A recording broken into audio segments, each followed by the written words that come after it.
Una mañana en la ciudad, una mujer de avanzada edad solicitó cordialmente compartir asiento con un chico en el metro.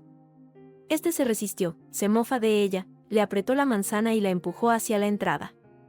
Nadie respondió, hasta que un hombre de tez oscura y sereno se aproximó. Con tranquilidad, le solicitó perdón al joven.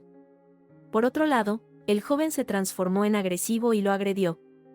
Sin embargo, ignoraba que era un exmilitar retirado de las fuerzas especiales. Lo que ocurrió posteriormente le impartiría una enseñanza inolvidable.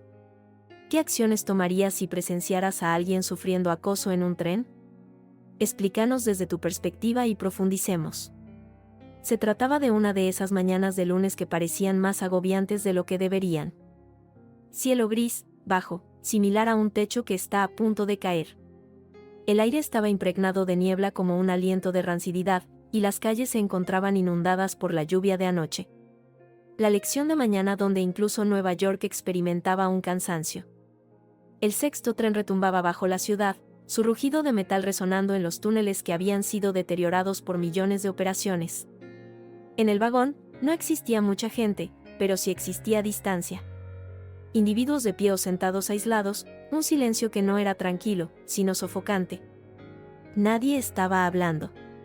Con los audífonos encendidos, la mirada fija, las pantallas de los smartphones resplandecían bajo las tenues luces amarillas del metro. Las tazas de café temblaban un poco en manos temblorosas cuando el tren impactó una juntura en las carreteras. Nadie alzó la mirada. En el medio del vagón, una mujer mayor se encontraba de pie junto al poste, próximo al asiento central. Se llamaba Ruth Ellen, tenía 70 años, llevaba un cabello largo y pulcro recogido en un moño pulcro, y llevaba un abrigo de lana beige abotonado por encima. Poseía calzado delicado, con suelas de color gris, y sostenía una bolsa de lona desgastada en el pecho. Parecía pertenecer a otra era, de aquellas en las que se han reparado más que sustituido. En el interior se encontraban 2 manzanas, un montón de pan y un tarro con mermelada de fresas. Había acudido al mercado de manera temprana, como acostumbraba hacer los lunes, un ritual sereno después de retirarse. Su mirada se sumergió en un asiento vacío junto a un chico despatarrado en 2 plazas, con la sudadera con la cremallera a medios, la gorra rota hacia atrás y la rodilla desplazándose al ritmo de lo que fuera que emitiera sus grandes auriculares. No la observó Troy Sanders. Al final del vagón había un individuo que nadie observó. No se trataba de que fuera imperceptible, sino de lo contrario, sino de que había aprendido hace mucho tiempo a mantenerse en una calma que se alejaba de la conciencia. Terence Ward, de 58 años, de tez negra, alto, con hombros anchos bajo un abrigo marrón desgastado, adoptando una postura peculiarmente recta para una persona de su misma edad. Existía en él una serenidad que no se limitaba, sino que estaba entrenada. Sus botas, de color negro y de gran peso, se encontraban a la anchura de los hombros. Sus ojos, resguardados por la parte baja de un sombrero fedora gris, no miraban el suelo ni un móvil, sino a las personas, siempre a las personas. Era el tipo de individuo que una vez había paseado tranquilamente entre el fuego sin encontrar un motivo para parar. Nadie tenía conocimiento de que la herida en su sien era producto de un fragmento de metal en Kandahar, que sus botas habían traspasado más fronteras de las que la mayoría de las personas podría identificar, que su silencio no era vacío, sino memoria, de esas que te instruyen sobre cuándo aguardar. ¿Y cuándo te desplazarás? Se mantuvo inmóvil mientras el tren progresaba contoneándose, mientras Ruth Ellen murmuraba un «disculpa», mientras Troy Sanders no escuchaba o simulaba no escuchar, mientras la anciana vacilaba y finalmente se apoyaba en el poste, mientras el resto del vagón, movido por el ritmo del túnel, simulaba que nada tenía importancia. Y en todo ese tiempo, Terence Ward aguardó. No por no querer, sino porque la auténtica fuerza, la que tiene importancia, nunca se presenta demasiado temprano. Recibió precisamente cuando lo requería, ni más ni menos. Ruth caminó ligeramente hacia el asiento vacío junto a Troy, su voz apenas alcanzaba un leve suspiro. «Perdón, ¿puedo sentarme aquí?», solicitó, no con derecho, sino con el tipo de consideración que se había aprendido mucho antes de que el mundo dejara de oír. Troy no se movía, ni observó, solo extendió más la pierna derecha en el asiento, mientras el cable de sus auriculares se desplazaba al ritmo del bajo que la atravesaba. Sus dedos recorrieron la pantalla del móvil, moviéndose con los pulgares como si estuviera buscando una razón para estar en cualquier sitio menos visible. Ruth se mantuvo callada, ahora un poco insegura, sujetando la mano del bolso en su brazo, tratando de reducirse. El tren experimentó un leve movimiento al realizar una curva, y el hombro de ella se acercó a su brazo. Fue en ese momento cuando se derrumbó. Troy echó el codo atrás con un descontento desmedido, quitándose un auricular y volviéndose hacia ella con los ojos torcidos. Exclamó, tan intensamente que desmanteló el silencio. Badgie de Tronra. Su voz era sarcasmática, incisiva, casi performativa. La gente alzó la mirada, algunos se concentraron en los móviles y luego volvieron a poner la mirada baja. Simulando no escuchar, continuó hablando. ¿Qué le sucede? Se mofa, levantando la voz, chocando contra las paredes de metal. ¿Consideras que solo por ser mayor, el mundo te otorga espacio? No, señora, de esta manera ya no opera. Nadie se involucró, nadie conversó. Un hombre que llevaba un abrigo ajustado se sintió incómodo y observó el anuncio. Un alumno universitario ubicado cerca de la entrada miraba fijamente al suelo, con los auriculares ajustados, a pesar de que no se percibía ninguna melodía. Una chica en un cochecito se aproximó ligeramente a su hijo y se volteó hacia el otro extremo. Todos sabían el ritmo de instantes así. Una escalada que se disfraza de diversión. Troy se adelantó, sonriendo como un niño cuando le arranca las alas a una mosca. Extendió la mano y con 2 dedos golpeó el bolso de Ruth, con la misma naturalidad que verifica la corriente de un cable. ¿Qué posees en ese lugar, abuela? ¿Hay algo que merezca la pena luchar? Se mofó entre la risa y volteó la bolsa. Una manzana se desplomó, después otra, de manera lenta y sofocante, rebotando contra el suelo goma. Ruth las continuó mirándolas. Abrió su boca, pero no produjo ninguna señal. El recipiente dentro de la bolsa se desplazaba, chocando contra el pan. Se arrodilló, sosteniéndose con una mano en el poste.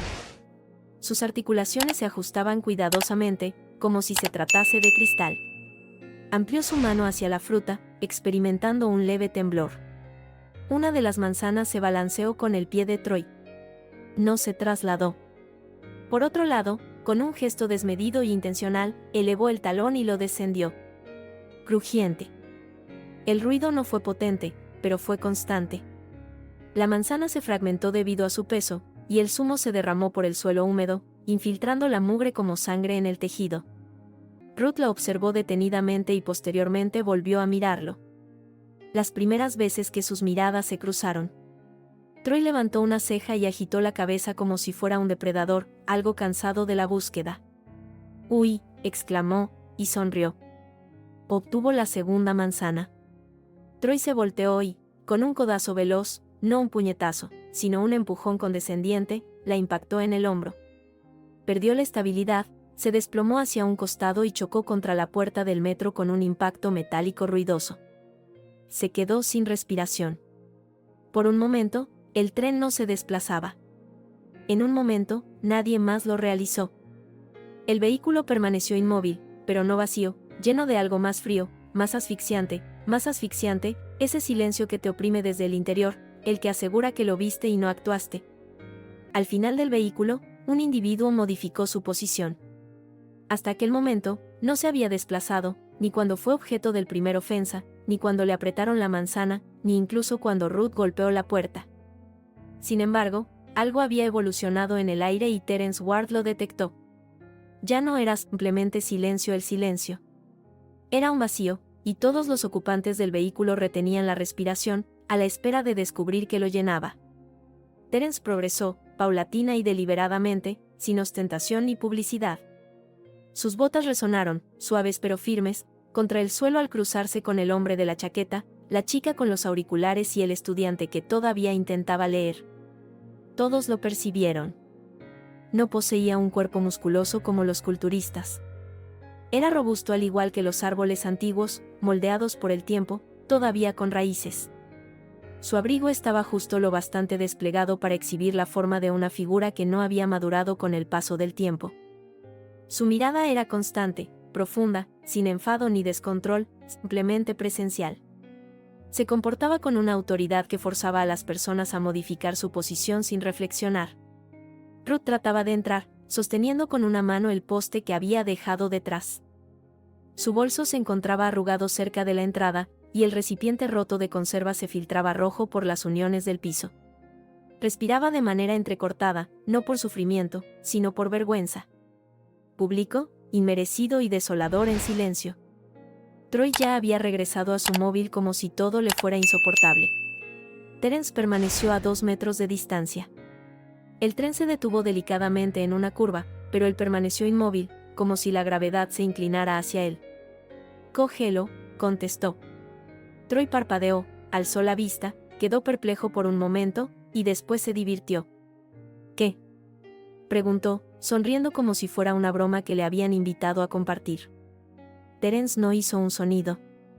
«Recoge la bolsa», expresó en voz baja, con un tono pulcro como un cuchillo, y pidiendo disculpas. Ahora se levantaban las cabezas, manteniendo los teléfonos aún en el pecho, pero manteniendo la mirada fija. Algunas personas cercanas al núcleo del vehículo murmuraron algo, y otra persona modificó su postura, como si no estuviera segura de si existía un riesgo o si se encontraba a punto de presenciar algo digno de recuerdo. Troy se revolvió. «¿Estás hablando de verdad?».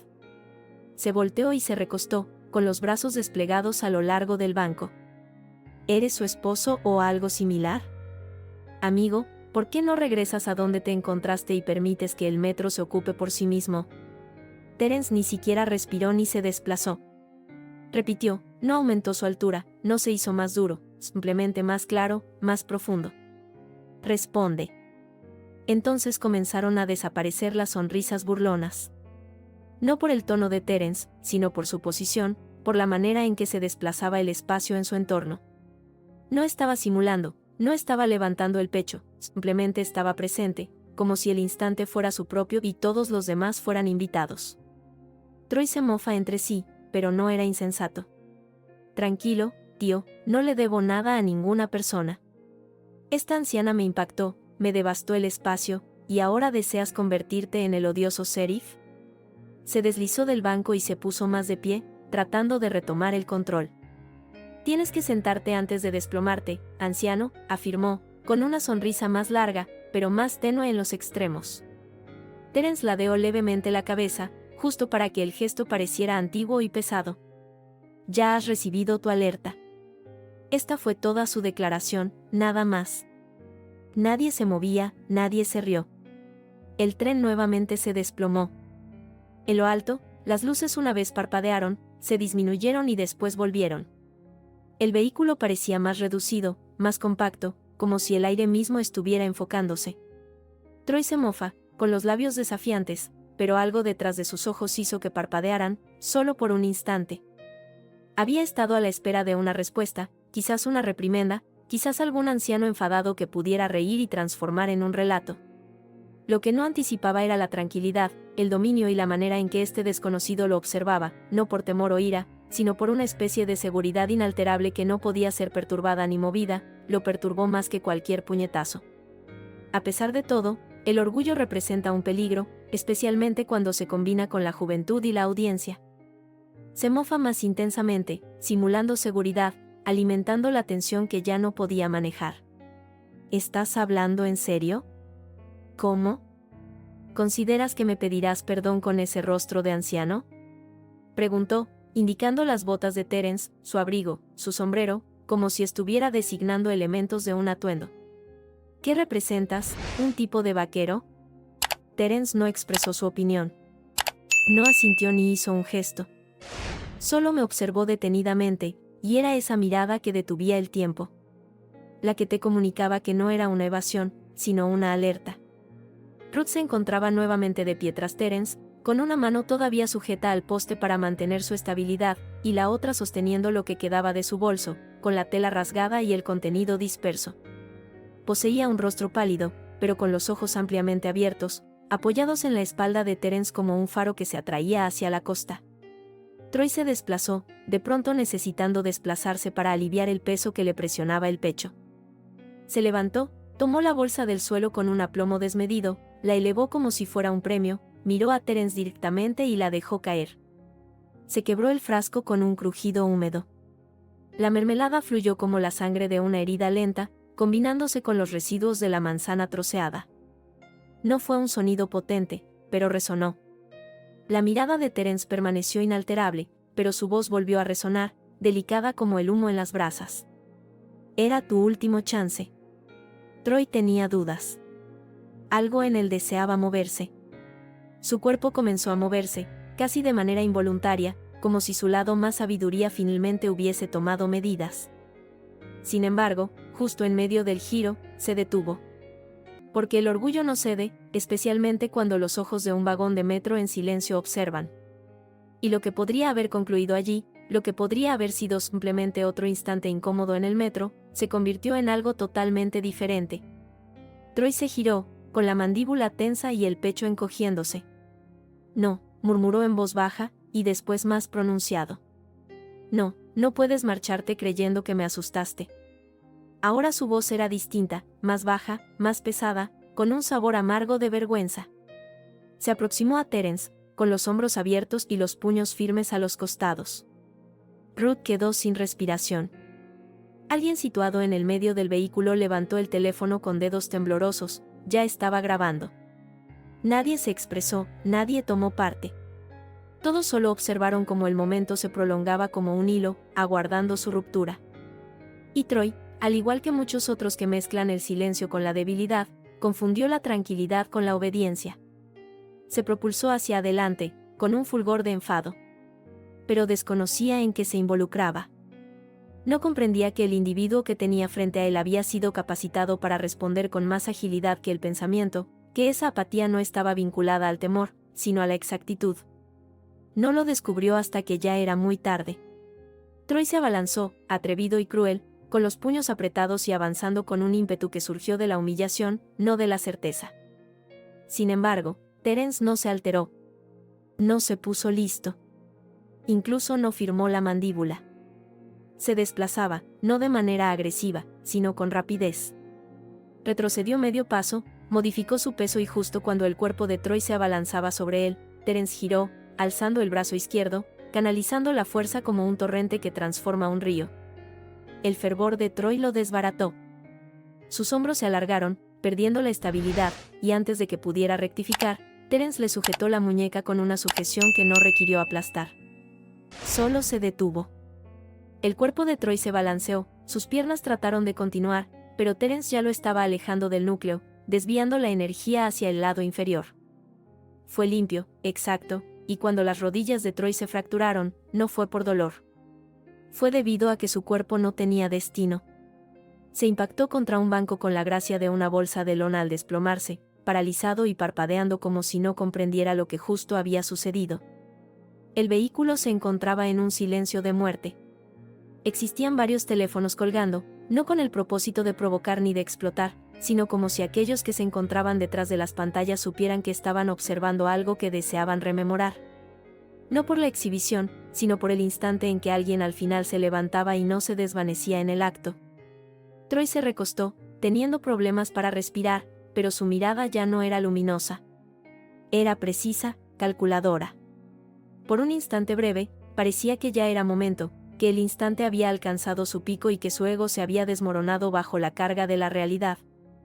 Sin embargo, entonces la mano de Troy se ocultó en la parte posterior de su sudadera y algo rígido, negro y compacto se presentó a la vista.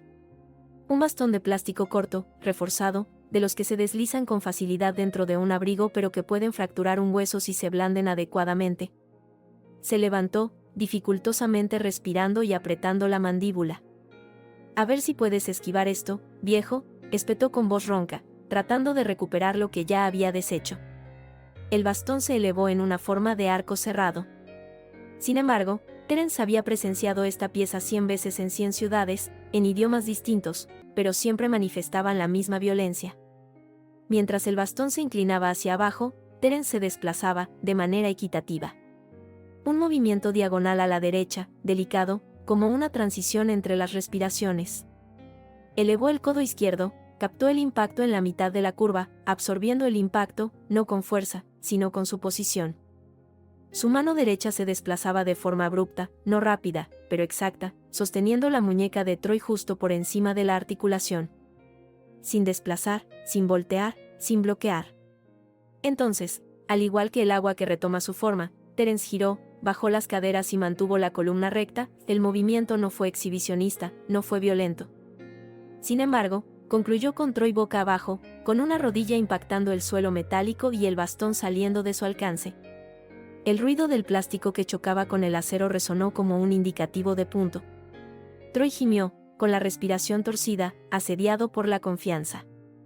Su cara se sonrojó, no de sufrimiento, sino de entendimiento.